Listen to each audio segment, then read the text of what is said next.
Your baby was screaming, loud, desperate. Nothing was working. You tried the pacifier. You tried feeding. You tried rocking the bassinet. You changed the diaper. You checked the temperature. You did everything the internet told you to do, and nothing, absolutely nothing worked. Then you picked them up, and within seconds, sometimes within 3 seconds, the crying just stopped. Complete silence. Like someone hit a switch. Like the storm never happened. You stood there, stunned, baby now calm against your chest, wondering what on earth just happened. And your first thought was probably, did I do something? Did they just get tired of crying? Were they faking it? You might have even felt a little manipulated. Like your baby figured out that crying gets them picked up, so they just kept doing it. And now you're wondering whether you should keep responding so fast, whether you're creating a bad habit, whether you're making them too dependent. You've probably heard someone say it. A relative, a neighbor, maybe even a doctor from a different generation. Don't pick them up every time they cry. You'll spoil them. And so you hesitated. You waited a few extra seconds. You let them cry a little longer. And the whole time your heart was pulling you toward that baby, because something inside you knew, something instinctive, something deeper than advice. And here's what that instinct already understood, something that science is only now fully explaining. Your baby didn't stop crying because they got what they wanted. Your baby stopped crying because their nervous system finally found what it was desperately searching for. And that thing is you. Let me explain what's really happening inside that tiny body. Newborns are born neurologically incomplete. That's not a flaw. That's biology. The human brain is so large, so complex, that babies have to be born early before their brains are fully developed just so they can fit through the birth canal. A foal can walk within hours of being born. A baby needs months before it can even hold its head up. This means your newborn arrives in the world with a brain that is not yet capable of self-regulation. Self-regulation is the ability to manage your own emotional and physiological state. Adults do it all the time. You feel stressed, you take a breath, you calm yourself down. You feel overwhelmed, you step outside, you reset.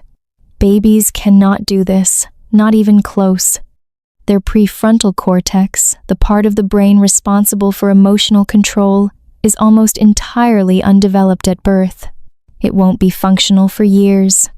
So when a baby feels any kind of discomfort, hunger, gas, cold, loneliness, overstimulation, their nervous system activates a full stress response. Cortisol floods the body, heart rate spikes, breathing becomes shallow and rapid. The entire system goes into distress mode, and they have no way out. They cannot self-soothe. They cannot reason. They cannot decide to calm down. The only exit from that distress state is an external regulator. And that regulator from the very first day of life is supposed to be a caregiver, a warm body, a familiar heartbeat, a specific scent, a voice they already know. This is called co-regulation, and it is not a parenting philosophy. It is a neurological function. It is as biological as breathing. When you pick up your baby, something immediate and measurable happens inside their body. Their cortisol level begins to drop. Their heart rate slows to match yours. Their breathing synchronizes with the rhythm of your chest rising and falling. Their skin registers the warmth of your body and signals safety to the brainstem. Their nose detects your scent, a scent they memorized before they were even born, and their amygdala, the brain's alarm system, begins to quiet. This is not metaphor. This is neuroscience. Studies measuring infant cortisol levels have shown that babies held by their primary caregiver experience measurable hormonal changes within 30 to 60 seconds of being picked up. The stress response physically deactivates, and the crying stops not because the baby got what they wanted, not because they're manipulating you, but because their nervous system completed a biological circuit that it could not complete alone. Think of it this way. Imagine your body temperature starts dropping dangerously. You start shivering. You can't stop, no matter how much you try. Then someone wraps a warm blanket around you, and your shivering slows. Did you get what you wanted? Were you being manipulative? No. Your body found what it needed to restore homeostasis. That's exactly what your baby is doing, every single time. Now, here is the twist that changes everything.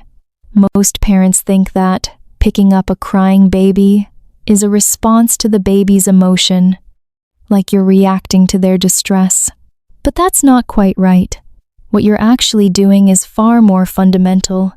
You are functioning as an external organ. You are literally doing the job that your baby's nervous system cannot yet do for itself. You are the regulation, not the comfort. The regulation itself. There is a concept in developmental psychology called the external womb. After birth, a baby still needs many of the conditions of the womb: warmth, sound, motion, a heartbeat, containment to feel safe enough for their nervous system to stay calm. The world outside is overwhelming. Light is intense. Sound is chaotic. Temperature fluctuates. There is no continuous heartbeat to orient to. The baby's system is constantly being bombarded with new information and has no framework to process it. When you hold them, you recreate enough of those womb conditions to allow their brain to settle. You become the bridge between the chaos of the outside world and the calm their nervous system is desperately seeking. And the more consistently you provide that bridge, the more their brain learns something critical. It learns that distress is not permanent. It learns that there is a way back to calm. It learns that when the world becomes too much, safety exists. This learning, repeated dozens of times a day, every day, across the first months of life, is literally building the architecture of emotional regulation in their brain. You are not just soothing a crying baby. You are constructing the neural pathways that will one day allow that baby to soothe themselves. The research on this is clear and consistent.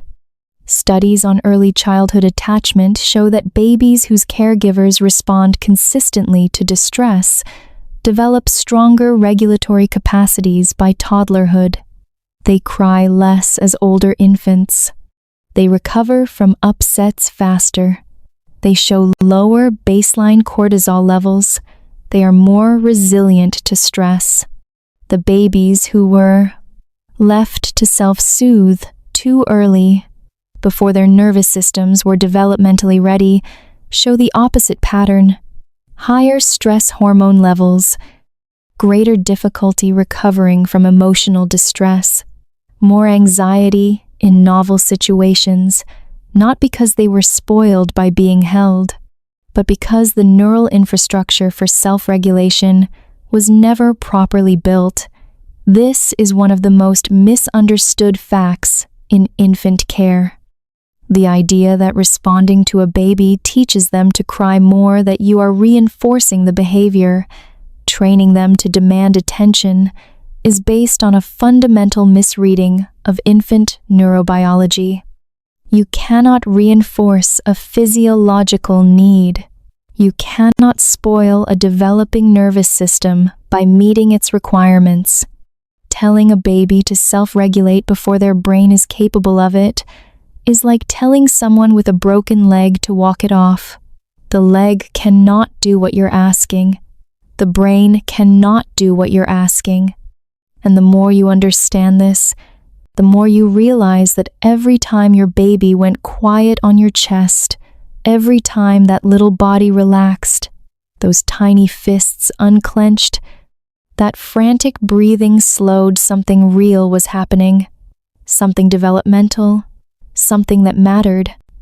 You weren't just calming a crying baby, you were teaching their brain what safety feels like. You were building the internal model that will guide their emotional life for decades.